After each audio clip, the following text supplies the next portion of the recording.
All right, welcome back to another episode of the Complete Game Podcast. I'm your host, Casey Guerin. Today, we're going to be covering some Week 1 waiver wire ads in your league.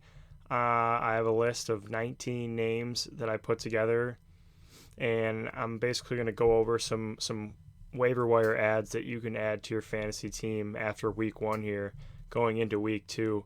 So I'm just going to go right to it. I'm going to try and keep this episode short, 20 minutes to 30 minutes. Give you some waiver wire ads that you can add to your team this week. At the end, I'll try and give you what my best waiver wire ads will be out of the 19.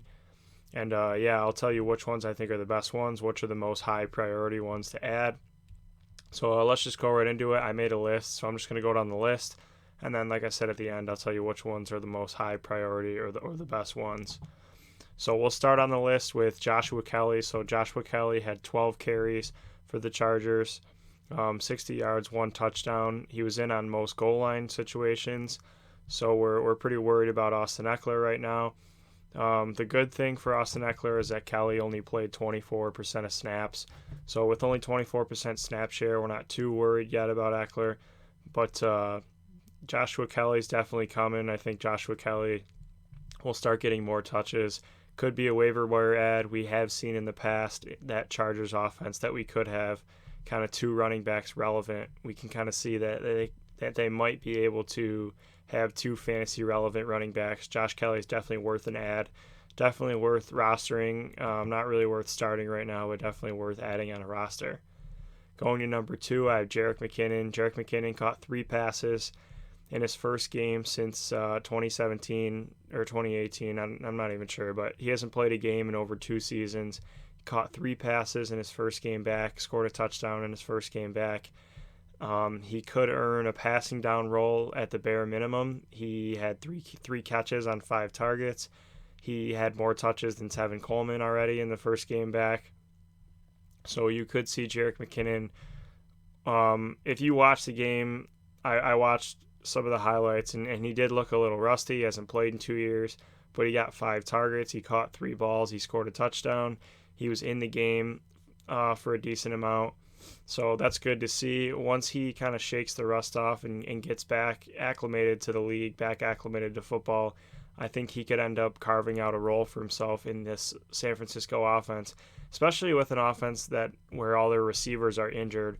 So with all the receivers injured, you could see some targets go towards Jerick McKinnon. You could see McKinnon be some sort of a passing down back, and then hopefully he can grow from there. But McKinnon's definitely worth an ad. Number 3, I have Chase Edmonds on here. And Chase Edmonds is probably owned by somebody in your league, but I just threw him on here for some people that might be in smaller leagues where maybe Chase Edmonds is not on a team right now. But Chase Edmonds is the backup to Kenyon Drake, ended up scoring a touchdown, 34% snaps, had 6 rushes, 3 catches. And I think Chase Edmonds is a really solid player. He's really fast. He knows the offense. Had a huge game last year when he was the starter. If Drake goes down at all, then you're going to see Chase Edmonds explode. And you've already seen after 1 week that even with Drake being the starter there now, that Chase Edmonds is still going to get some touches, still going to get 8 to 10 touches per game. And he already scored a touchdown, so he's still going to have some small value even with Drake there. So Edmonds isn't just a straight handcuff. Edmonds actually does have some value here. So Edmonds definitely worth rostering as well if Drake ever goes down. Edmonds is a huge fantasy ad. So instead of waiting until Kenyon Drake gets injured or something like that, just get Edmonds on your roster now. Number 4, I have Scott Miller from the Buccaneers. And just real fast, these number orders aren't any sort of significance. This is just how I have them on my Microsoft Word document. So the number has nothing to do with the significance of the waiver wire ad. So number 4, I have Scott Miller. Scott Miller, with Mike Evans having a hamstring injury, played 61% of the snaps, and that'll likely go way up if Evans has to miss any games. If they decide to not risk it with Evans after this week, maybe they decide to just give him a week or 2 off and let the hamstring heal. Scott Miller had 5 catches for 73 yards on 6 targets. That's over 10 PPR points. That's a decent game. That's a really solid game for Scotty Miller there. played over half the snaps, and if you see Mike Evans missing any time, then Scotty Miller will definitely get a lot more looks, and he could be worth an add, especially if Evans is going to battle this hamstring injury. And these hamstring injuries, they don't just last 1 week and they go away. They linger for a couple weeks. So if they do decide to hold out Mike Evans, you're going to see a huge increase in role and usage for Scotty Miller. Number 5, Tre'Quan Smith. Michael Thomas battling a high ankle sprain. He's going to try to play through it, but even if he does play, these high ankle sprains are tough. We saw with like Saquon Barkley last year. We've seen with other guys in the league where you see these high ankle sprains. It's tough to recover in just a few weeks. It takes a while to recover from these ankle sprains. I don't really have any stats or data behind it, but when you see guys get these foot injuries and these ankle injuries and hamstring injuries and things like that, they usually linger for a couple weeks. So I think with Michael Thomas battling this high ankle sprain, I think you're going to see Tre'Quan Smith step into a much bigger role here. He did play 65% of the snaps this week. I know he didn't really have a good game. I think he just had 1 catch this week. But if Michael Thomas is going to have to miss some time or be injured, Michael Thomas could just be out there as kind of like a fake decoy guy, just going out there and gunning it out, even with this ankle sprain. So you could see Tre'Quan Smith start to get more targets, start to get more playing time, start to be on the field more often. And if he's going to be kind of the number 2 receiver for Drew Brees here, number 2 or 3, I mean, Emmanuel Sanders is still there too, but I like Tre'Quan Smith personally as a player. I'm a big fan of Tre'Quan Smith's actually. So if Michael Thomas has to miss time or he's going to be battling this injury, you're definitely going to want to add another Saints receiver in the Saints offense with Drew Brees. So Tre'Quan Smith could be worth an add pretty much in mostly PPR leagues. If you're like a 12-team, really, really deep league, I would add Tre'Quan Smith. But if you see after 1 week with Michael Thomas battling this injury that Tre'Quan Smith is getting targeted a bunch, then Tre'Quan Smith is definitely a must-add in your league. Number 6, I have Dalton Schultz. Dalton Schultz is likely to slot in as the starting tight end for the Cowboys now. Blake Jarwin, who a lot of people had as one of the biggest sleeper tight ends this year, he tore his ACL, I'm pretty sure. He's definitely out for the year. I'm pretty sure it was a torn ACL. So Dalton Schultz, we don't know what he is as a player. We don't know what he is as a prospect. We don't know if he's any good. We don't know anything about him. But he could be the starting tight end for the Cowboys. I don't know if I would add him right now. I would wait to see what his snaps are like, what his targets are like before you add Dalton Schultz. But there's definitely a chance if he's the starter in Dallas that he could be fantasy relevant. Number 7, Malcolm Brown. So a lot of people, including myself, were definitely high on rookie Cam Akers, but obviously they're going to ease Cam Akers in a little bit. They did. I think Malcolm Brown had 18 carries. Cam Akers had 14. But you definitely saw Malcolm Brown get a lot of the touches there. He had 60% snap share, 18 carries, 2 touchdowns, and 3 catches as well. And I think Akers will be there by the end of the year. I think Akers will get there. Malcolm Brown isn't really a special player, but right now Malcolm Brown knows the offense, and they were giving him the ball a ton during the game Sunday night. So I think Malcolm Brown, if you're in a tough spot for a flex option, if you're in a tough spot with an injury or something like that, if you have guys out, I think Malcolm Brown actually could be a decent start option for a couple weeks here until we see Cam Akers take over the backfield. So number 8, I have Isaiah Ford. Isaiah Ford is on the Miami Dolphins.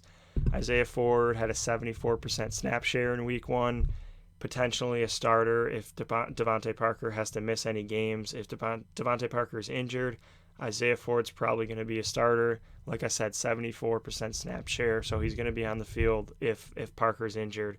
Last year, Isaiah Ford at the end of the year had a 6-reception game for 92 yards, 5-reception game for 68 yards, 7-reception game for 54 yards in 3 games as a starter at the end of the year last year. So he has some PPR value for sure, especially if Ryan Fitzpatrick is at quarterback. They're probably going to be losing in most games. Next week against the Bills, you're probably going to see Preston Williams get Tre'Davious White, and then maybe that opens some things up for Isaiah Ford in the game. If Parker's injured, Ford is definitely going to be on the field. He's definitely going to get playing time. I don't know if he's startable right away, you would have to be really desperate to start him in your league. Maybe if you're in like a 14-team league, you can definitely add him and consider starting him. But if you're in like a 12-team league, rostering him is definitely an option if you don't have any receiving options.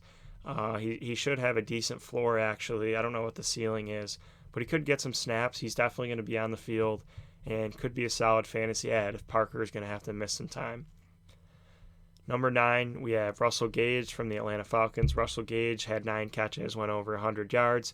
Russell Gage had a few games at the end of last season where he was over 50 yards. Not really a super high ceiling, but could provide some value if you have to slide him in your flex option in a PPR league. Definitely consider adding Russell Gage if you're a team that has some wide receiver injuries. If you're one of those teams who has this Mike Evans or Devontae Parker or Michael Thomas, or these guys kind of battling these injuries where we don't know if they're going to be healthy for a couple weeks. We don't know if they're going to have to miss time, but we also don't know if these injuries are going to linger for a couple weeks.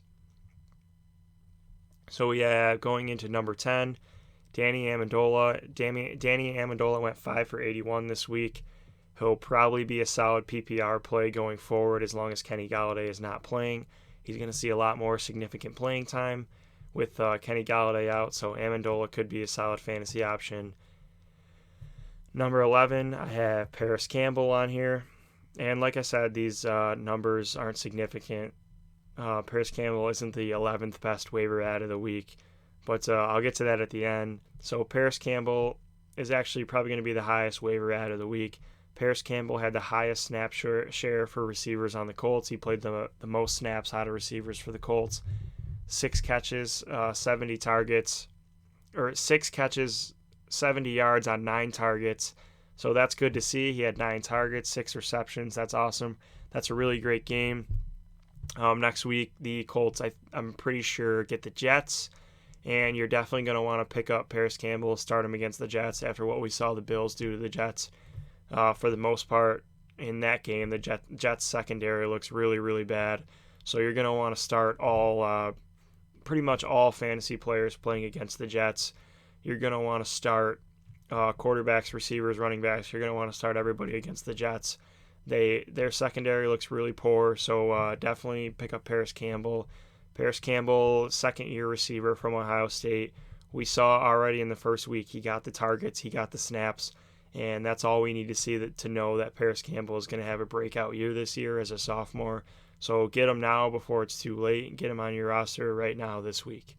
Number 12, we have another Colts receiver, Nyheim Hines. Running back, not receiver, but Nyheim Hines scored 2 touchdowns in week 1, saw some steady playing time. He's going to see even more playing time now with Marlon Mack likely out for the year. He's going to see some steady receptions, some steady receiving floor. I don't know if I would play him in any league that's not PPR. I don't even know if I would play him in half PPR. Maybe if you're super desperate on bye weeks or if you have injuries. Maybe if you have to play him, if you absolutely have to, you can. But Nyheim Hines is going to be splitting the touches probably with rookie Jonathan Taylor, so I don't know what Hines' upside is. But if you're desperate, you can definitely get Hines on your team. Maybe throw him in your lineup for a couple weeks. Hopefully he has some high reception games and some high receiving yard games or something like that.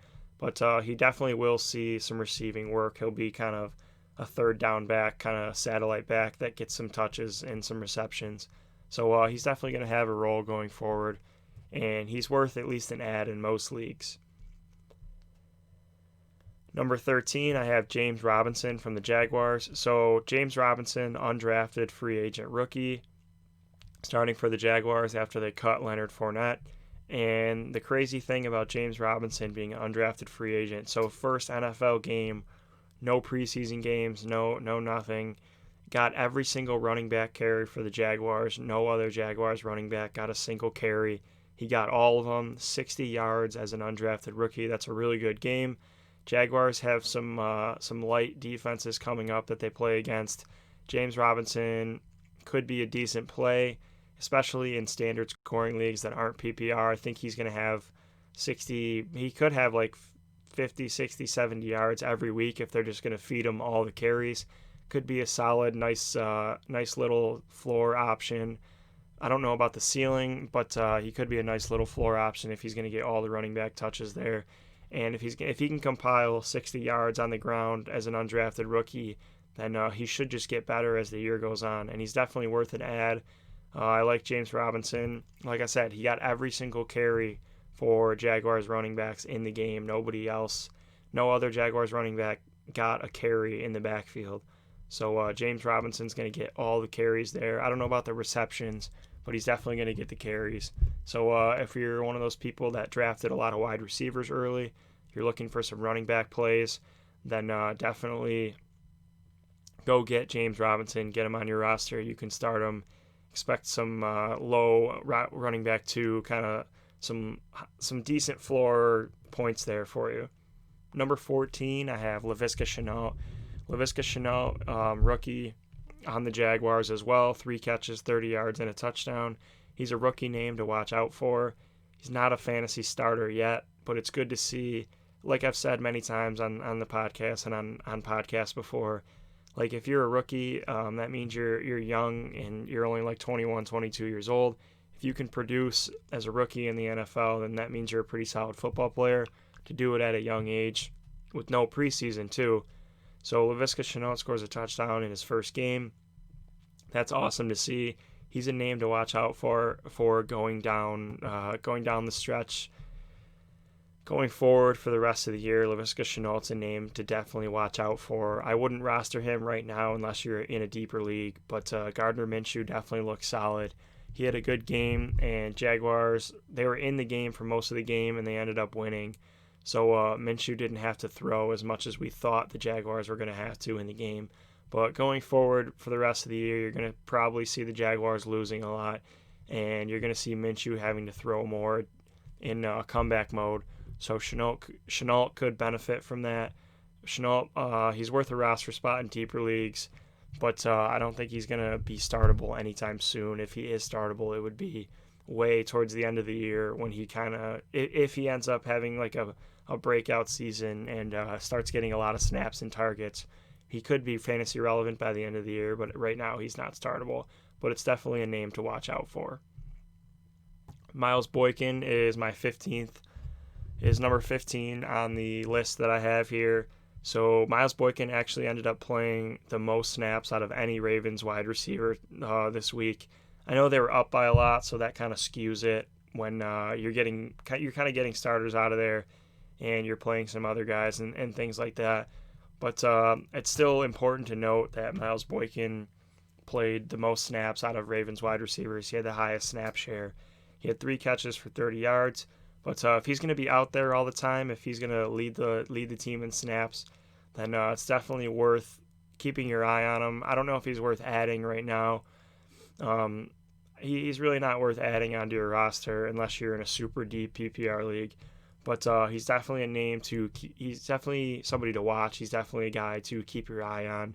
If he's going to play all these snaps for the Ravens offense, then he could end up being fantasy relevant. Number 16, I have Logan Thomas. Logan Thomas, starting tight end for the Washington football team. Logan Thomas scored a touchdown this week. He had 8 targets, which is awesome to see. 8 targets is great for a tight end. That's a really solid game. That's really encouraging for a tight end on a new team like that. So to have 8 targets in a game as a tight end is great to see. So if you're desperate for tight end, if you need a tight end, maybe you're someone that has like Evan Ingram and you weren't happy with what Evan Ingram did this week. Maybe if George Kittle has some sort of a knee sprain, maybe if they hold George Kittle out next week, pick up Logan Thomas, go start Logan Thomas. 8 targets, scored a touchdown.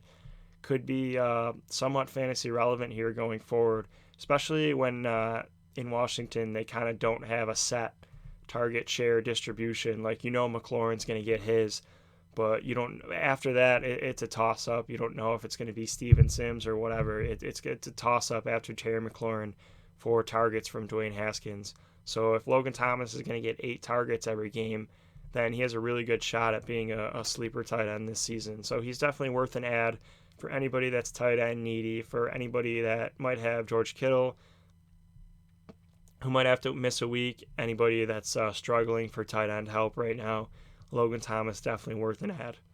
Number 17, I have Dallas Goedert. Dallas Goedert, I think, must be owned now. I think Dallas Goedert has to be owned in pretty much all fantasy leagues, unless you're in like an 8 to 10 team league where all the best tight ends are like everybody. There's like the top 10 tight ends can be owned and on teams because there's only like 10 teams. But I think Dallas Goedert needs to be owned in pretty much all formats. Dallas Goedert also played a lot of snaps. If these receivers are going to be hurt in Philly again, you're going to see a lot of 2 tight end sets. You're going to see Ertz and Goedert. And you saw already in week 1 that Goedert is coming. Goedert's eating into Ertz's workload. Goedert's eating into Ertz's snaps. He's getting targets. He's commanding targets. And he's doing some big things with those targets. So you could see Goedert just continue to ascend. If they're going to keep running 2 tight end sets, you're going to continue to see Goedert ascend. And there's really no reason why Goedert and Ertz can't be fantasy relevant and be solid fantasy options, especially with Jalen Reagor. He's only a rookie. He had like 1 catch. I know we're excited about Reagor, but he's a rookie. Deshaun Jackson didn't do much. He's healthy right now, but Deshaun Jackson's always an injury risk. Alshon Jeffrey's out.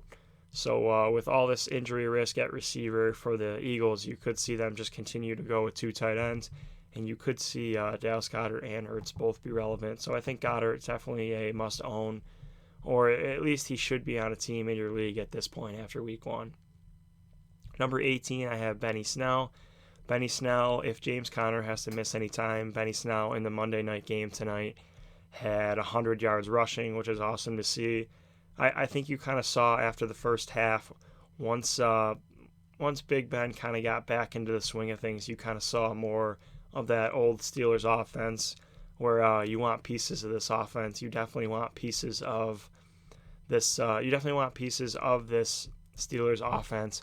And if James Conner has to miss any time, Benny Snell could be a major add here. Just keep an eye out on the James Conner situation.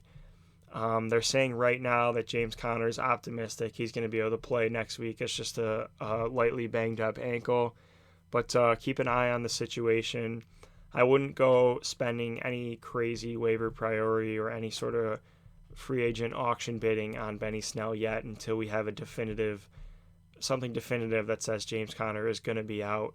But I would definitely try and get Benny Snell on your team. Definitely put some free agent auction money into him. Definitely if you have like a middle tier waiver ad, go ahead, add Benny Snell. Definitely get Benny Snell on your team. I definitely think, you saw tonight in the Monday night game, Benny Snell, if he's the starting back for the Steelers, he can be super effective and be good on the ground, especially moving forward. I think after Big Ben's first game back, I think he came out of it healthy, and you're just going to see going forward that the offense is going to get better and better as Big Ben gets back into the swing of things even more. So I think once the Steelers offense continues to get better and improve, whoever the running back for that offense is, like years past, is going to be super fantasy relevant. And if James Conner is going to keep getting injured every week, then Benny Snell could be that guy, the starting running back for the Steelers. And then 19th, I have Corey Davis. Corey Davis, I think he had like 4 catches for 50 yards at halftime. I'm recording this at halftime of the Broncos game, the Broncos-Titans game. I'm recording this at halftime. Corey Davis, he's got like 4 catches for 50 yards. And if Corey Davis is going to be involved, I'm looking at my phone right now, and never mind. My fantasy update said A.J. Boye is out, corner for the Broncos. I thought it said A.J. Brown is out, which would be huge for Corey Davis, but A.J. Brown is not out. It's A.J. Boye. But if Corey Davis, if he could, there's no reason why he can't have some sort of a breakout year in his 5th year. Still has top 10, top 5 overall NFL draft capital. So there's no reason why he can't break out and be somewhat fantasy relevant this year too. So those are 19 potential fantasy waiver wire additions. And just for a 20th, he should be owned in all leagues, but Deontay Johnson needs to be added in all formats if he's not on a roster. Deontay Johnson had a rough start to the game tonight, but after halftime during the second half, like I said, once Big Ben kind of hit his stride, I think Deontay Johnson ended up having like 10 targets, leading the team in targets. So Deontay Johnson, he's a must-add if he's not owned in your league. Definitely a must-add. So just that there's 20 waiver wire guys at the end of this year. So I'll give you my most important ones. So most important ones in no specific order. So I think Paris Campbell definitely has to be the number one most important waiver ad this week. Paris Campbell, sophomore receiver, broke out already in week 1. I think Paris Campbell has to be the number one waiver ad this week. Number 2 most important waiver ad, I think it's Benny Snell if James Conner is ruled that he's going to be out. If James Conner is going to be out, if they rule that sometime tomorrow, Benny Snell moves immediately up to number 1, number 2 most important ad. Number 3, Dallas Goedert. Dallas Goedert, like I said, pretty much should and must be owned in all leagues now. Could be a super fantasy relevant tight end. And if they're going to be 2 tight end sets, if they can have 2 tight ends relevant there, and Zach Ertz ever gets injured, then Dallas Goedert is going to explode and be one of the best tight ends in fantasy. So Goedert needs to be owned now. 4th best, I would say at this point, 4th best would be Malcolm Brown. Malcolm Brown can kind of be started as like a secondary flex option at this point after what we saw Sunday night. I think Malcolm Brown can be started in this Rams offense until we see Cam Akers take over. So he at number 4, I would say 4th most important waiver ad would be, it would be Malcolm Brown at this point until we see Cam Akers, take over the backfield. So if Malcolm Brown's going to be getting majority of the touches for the running backs for the Rams, then he's definitely worth an ad. And we'll go number 5 most important ad. I think number 5, it's a toss-up between Joshua Kelly and well, first of all, before I say that, like I said, Deontay Johnson should be on a team in every league, but Deontay Johnson would be in top 5 in this list. Chase Edmonds would be like top 5 in this list as a must-add. But Chase Edmonds and Deontay Johnson should be owned in your league. They 100% should be owned in your league. So number 5 most owned, we'll go with it's a kind of a toss-up between Josh Kelly, Scott Miller, and Traquan Smith. So if you see that Mike Evans is going to be out, if you see Mike Evans or Michael Thomas are going to be out, Scotty Miller and Traquan Smith go immediately up to the top 5 list of most important waiver ads. So keep track of that, especially if your waiver period ends this week and you don't see anybody add these guys. Definitely pick them up for free if you're monitoring the situation for Evans and Thomas and it's not looking good. Then definitely pick these guys up and stash them, because like I said, these ankle injuries for these guys linger for a few weeks. It's not just a 1-week injury. So keep your eye out on Scotty Miller. Keep your eye out for Traquan Smith if Evans and Michael Thomas are going to be injured. And then some other just honorable mentions, like keep your eye out for Dalton Schultz, starting tight end for the Cowboys going forward. Keep your eye out on Jerick McKinnon's workload. Keep your eye out on Joshua Kelly's snap share. See if his snap share gets up anywhere. If Joshua Kelly's snap share gets anywhere up into like that 35-40% range, he's going to be he's potentially going to be startable in fantasy. But for the most part, if you're really desperate in a deep league, if you're really desperate for some PPR options, go Russell Gage. Russell Gage is a safe option. If you're in a deep league and you're super desperate, go Russell Gage and Danny Amendola. I would lean those 2 guys for sure. But for pretty much the general public here, pretty much for everybody out there, for your standard league, unless you're in a deep league. So this is just lastly for general leagues out there. So I would say most important ads would be, like I said, just going forward. And then honestly, I forgot about James Robinson too. James Robinson is definitely a solid ad if you need running back help on your team too. So most important ads. Benny Snell, like I said, super important ad if James Conner's going to be out.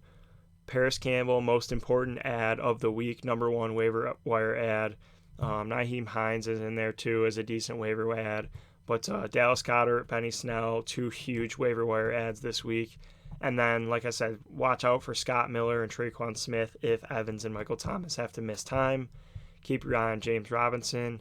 Keep your eye on Logan Thomas if you need tight end help. If Goddard's already gone in your league, definitely pick up Logan Thomas. And that's pretty much all I got for the first waiver wire show. Let me know if you have any questions. Follow me on Twitter at Casey_G14. Subscribe to me on YouTube. Subscribe to the podcast. It'd be much appreciated. I'm going to try and do this every week. So thank you for listening. Hope this helps out. Hopefully I can help some people out with some deep waiver wire ads here to help win your league this season. So there's week 1 waiver wire show. Thanks for listening.